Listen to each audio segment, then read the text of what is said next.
Sabe, depois de uma grande crise, como é que um povo se reconstrói? Em Êxodo 35, a gente encontra a resposta de Deus, e ela desafia toda a nossa lógica. Deus não começa pedindo trabalho, não. Ele pede algo bem mais profundo. Bora descobrir juntos qual é esse segredo divino para recomeçar? E imagina só essa cena. E se Deus pedisse pra gente parar, bem na hora que a gente está mais ansioso para começar a construir? Essa pergunta vem direto de Êxodo 35 e bate de frente com a nossa cultura, né? Essa cultura que vive correndo, obcecada por produtividade. Antes de pedir um martelo sequer, a primeira ordem de Deus para o povo de Israel meio que vira de cabeça para baixo tudo que a gente pensa sobre servir a Ele. Para a gente entender o peso disso, a gente precisa voltar um pouquinho no tempo. O clima estava pesado, Israel tinha acabado de cometer um erro gigantesco, adorando um bezerro de ouro. A aliança com Deus estava em pedaços. Então olha só, Êxodo 35 não é só sobre levantar uma tenda, sabe? É sobre reconstruir uma nação inteira. É sobre curar um relacionamento que estava ferido. Então, o nosso roteiro por aqui vai seguir esse mapa divino. A gente vai explorar cada passo. Primeiro, o descanso. Depois, a generosidade que vem do coração. E aí, o trabalho que é capacitado pelo Espírito até a gente chegar na morada definitiva de Deus. Se preparem, porque a visão sobre serviço e adoração pode mudar completamente. E é aqui que a coisa começa. E começa de um jeito radical. Antes de pedir qualquer material, qualquer talento, a primeiríssima ordem de Deus que Moisés transmite não é sobre fazer, é sobre parar. É uma reafirmação, assim, com toda a força do mandamento mais básico de todos, honrar o sábado.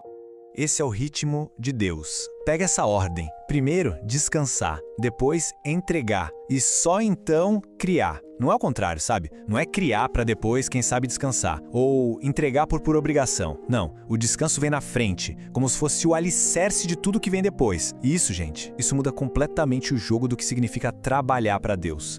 E, nossa, tem uma sabedoria muito profunda nisso aí. Deus estava, na verdade, protegendo o povo deles mesmos.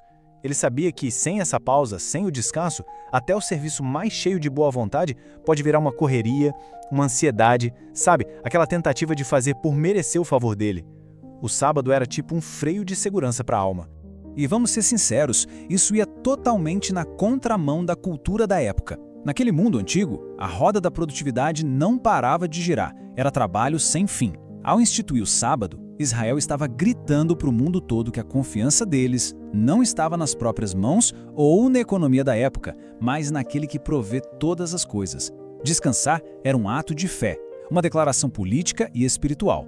E essa ordem lá do Antigo Testamento, ela é como uma seta, sabe? Apontando para uma realidade muito, mas muito maior. É em Cristo que a gente encontra o verdadeiro sábado, o descanso de verdade. Ele não só nos dá o descanso, ele é o nosso descanso. É nele que a nossa alma finalmente para de lutar e encontra a paz. Ok, com a alma descansada e o coração no lugar certo, agora sim, o povo está pronto para o segundo passo. E é desse lugar de paz que nasce um tipo de generosidade completamente diferente. Agora, Moisés pode, enfim, falar sobre a construção. E olha, fica de olho nessa frase porque ela se repete várias vezes como um refrão. Todo aquele cujo coração o moveu. Isso aqui é a chave de tudo. Não era um imposto, não era uma obrigação. Era o coração transbordando de gratidão, sabe? Uma resposta de puro amor ao Deus que tinha acabado de perdoá-los e dar a eles uma nova chance. E é aqui que a gente vê a redenção na prática. Para pensar nisso um segundo. O mesmíssimo ouro que eles usaram para fazer um ídolo, um símbolo de rebelião, agora é oferecido de bom grado para construir uma casa para a presença de Deus. O material é o mesmo. A diferença, um coração totalmente transformado. A lição aqui é uau, é poderosa. Nada, absolutamente nada no nosso passado está fora do alcance da redenção de Deus. Ele tem o poder de pegar nossos recursos, nossos talentos, até os nossos maiores erros e dar um novo significado para tudo isso, para a glória dele. A condição? Um coração disposto a entregar. Certo. Então a gente já tem o descanso e a oferta. Mas quem ia construir uma coisa tão cheia de detalhes, tão sagrada? É aí que a gente entra no terceiro movimento da nossa história, a capacitação, que vem direto de Deus para o trabalho. Deus então escolhe dois caras, Bezalel e Aholiabe. E o que a Bíblia fala deles é simplesmente extraordinário. Pela primeira vez na história toda, a gente lê que alguém foi cheio do Espírito de Deus. E para quê? Para profetizar, fazer milagres? Não. Foi para trabalhar com arte, com design, com artesanato. é a criatividade recebendo a unção de Deus. A palavra em hebraico para essa habilidade é Hokmah. A gente costuma traduzir como sabedoria, mas nossa, é muito mais do que isso. É a mistura perfeita da técnica de um mestre com a sensibilidade de um profeta. Não era só talento humano, entende? Era a própria sabedoria de Deus fluindo pelas mãos deles, dando forma ao metal, à madeira, ao tecido. E o X da questão é este: o Espírito Santo não fica preso só dentro de atividades religiosas. Ele unge uma oficina, um estúdio de design, um escritório, uma cozinha.